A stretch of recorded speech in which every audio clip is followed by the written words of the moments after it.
Hey friends, what is happening? This is Marty, and today I am presenting you guys to a new story build for Wolcen Lords of Mayhem. I call this the Elemental Warrior. I have made this build around the Lightning 200 weapon Zephyron, and it will give you a ton of fun because of the playstyle and the sweet synergy between willpower and rage. I freaking love how this fluently and well this combination of spells work together. I will let you know everything you need to master this build. Now first let's start off with the story behind this build. And just quickly before we get into this guide, if you're new to this channel, then I want you to know that I'm making build guides mostly covering action RPGs like Wolcen Lords of Mayhem and Diablo. So if you like my guides, make sure to subscribe to my channel and drop a like. So let me tell you the story behind this build.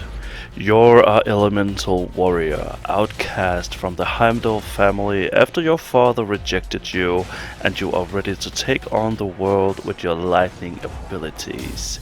You have always felt these powers ever since you were born in Stormfall, and finally you found this weapon inside a slimy sphere, and you now know what you have to do as you feel the powers flowing through your veins, wielding Zephyron, Herald of Change. I came up with that one. As an elemental warrior, you're able to wield the power of lightning, dual exploding lightning bolts, devastating lightning flicker, weaken foes with your incredible chains and gain healing, drop down from the sky and blast your foes with devastating shockwaves of force, summon a magic shield and charge into your enemies, finishing off with a fury fire shockwave that will burn everything in your path. Holy McMuffins, let's get rolling! Let me tell you how your skills are put to good use with this rotation. When spending willpower, use your Thunderstrike first to gain the lightning buff and spend the rest of your willpower holding down Consuming Embers button. Just a reminder, if enemies are scattered, use Thunderstrike. If they are clustered, use Consuming Embers. When having full rage is when you can do your maximum amount of damage. Use Warpath, this is your highest hitting ability, follow up with Wings of Ishmir and finish with Wrath of Betheth. And now you are back to full willpower, so you just need to rinse and repeat. Let's talk about the skills for a moment here. Consuming Embers, this fireball skill is changed into making lightning damage, causing us to be able to cast lightning bolts that explode. We are using the modifier Engulfing Desires that expands the area of effect of the explosion, making it larger and more effective. We are also using Seeking Flames that allows us to cast an extra projectile, making us able to do double damage. Finally, we are using Playstyles Reunification. This converts fire damage into lightning damage, and all the lightning damage from our weapon is also added to the spell. Next up here is Thunderstrike, using 4 modifiers, starting here with Swift Judgment that gives us reduced willpower cost. I chose this because sometimes you want to gain the lightning buff from this skill without spending too much willpower, like before a boss fight for example. The next modifier is Smiting Hunger. This adds increased damage. The Merciless Conduit modifier adds extra chance to crit as well, buffing up the damage from this skill. And finally, Rebuilding the Trinity is the modifier that adds the lightning buff to all our damage done, buffing up all our skills like Warpath for example. Next skill, Wrath of Betheth.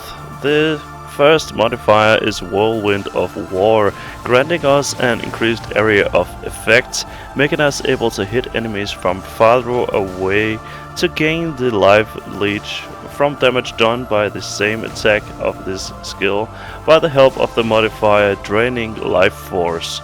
This will help you to survive in certain low health situations. Last off, we are using Stolen Light, converting physical damage to sacred damage and gaining the chance to apply the weakness debuff on enemies. This is helpful on bosses with large health pools. Now to Wings of Ishmir. Here I have chosen Bird of Prey. This will stun the enemies when we jump into large packs to avoid taking unnecessary damage here. Next modifier is Rippling Impact. This creates a damage dealing shockwave when you land, and it actually does a lot of damage after the impact itself. Last and not least here, the modifier that makes you able to use this ability even without no rage is Relentless Pursuit, making you able to use the skill with stamina points. And finally, the king in your arsenal right here, Warpath. This skill is so cool and it's doing so much damage. First we are using Everlasting Ember, converting physical damage into fire damage, making us able to get ailments on enemies as well as burn damage. Also using the modifier Overwhelming Impact, this makes damage dealing shockwave at the end of your charge.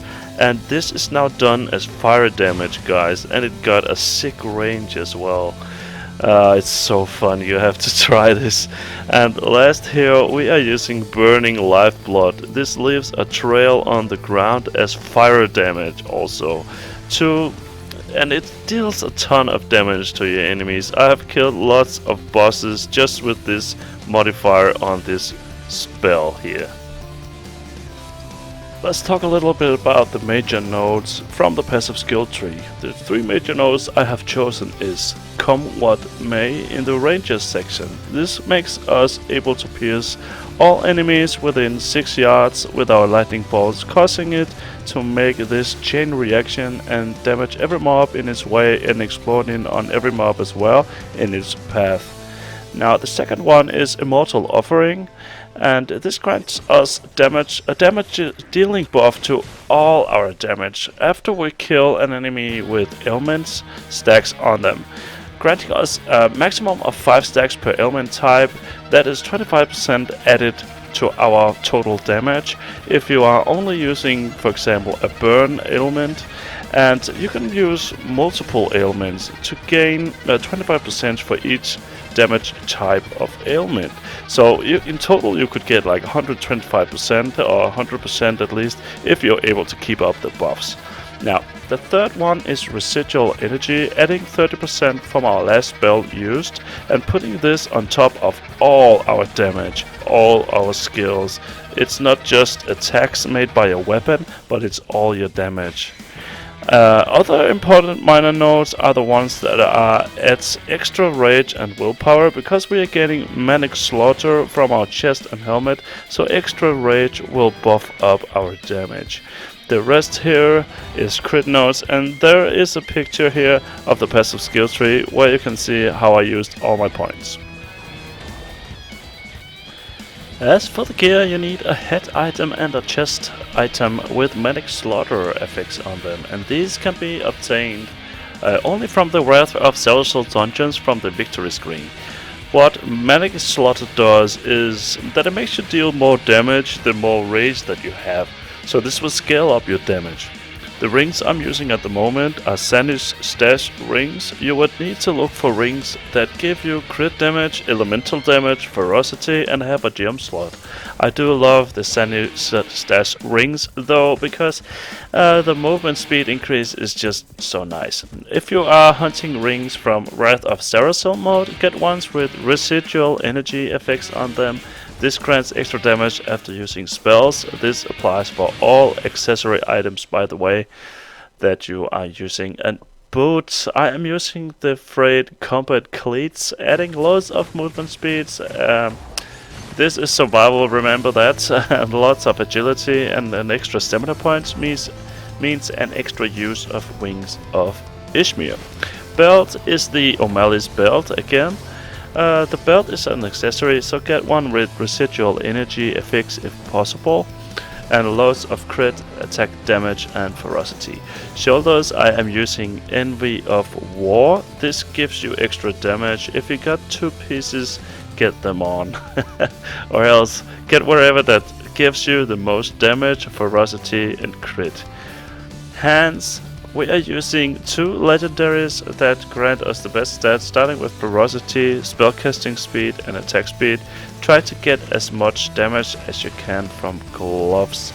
Legs, make sure your legs have cooldown reduction to be able to use Warpath as often as possible, and whatever stats are useful here, to be honest. And of course we are using Zephyron, Herald of Change. This will allow us to use lightning spells, and it's also adding lightning damage to the spells and making sure lightning spells do 30% more damage as well. So this is a really nice weapon for this setup. I've tried wearing 2 one-handed with 3 gem slots in each one, and this weapon still outperforms those 2 weapons. And these 2 weapons, by the way, also let me cast Consuming Embers and Thunderstrikes as an affix from Wrath of Saucer mode, but still the Zephyron was dealing more damage. This is it, my friend. Remember to subscribe and drop a like, because then I will see you for more builds next time. Peace out and get to the chopper!